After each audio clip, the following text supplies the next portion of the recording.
Пожалуйста, депутат Муртаза. Обсуждается, пока еще не по существу ничего нет. Каждый предлагает. Я внес предложение по процедуре. Остальные тоже вносят. Остальные тоже вносят. Я знаю, что оно не пойдет. Пожалуйста, депутат Муртаза.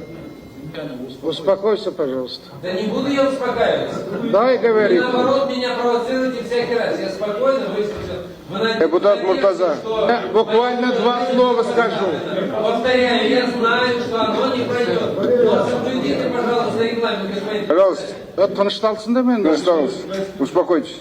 Успокойтесь. Я не хочу успокаиваться, господа. Не хотите успокаивать, тогда выйдите. Выведите меня из зала. Вынесите.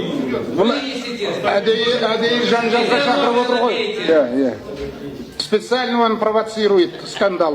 Конечно. Я же не могу прервать его и ваше предложение доставить на голосование. Ана жанжалға айналатын түрі бар.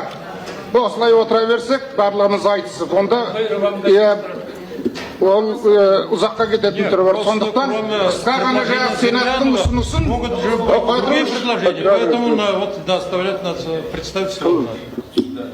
Сенаттың ұсынысын дауысқа салайық, соны бітейік. Жақтайтындар жақтайды, жақтамайтындар қарсы болады, сонымен тынамыз. Әйтпесе созыла береді мынау. Жақсы. Жанжалға төбелеске айналайын деп тұр.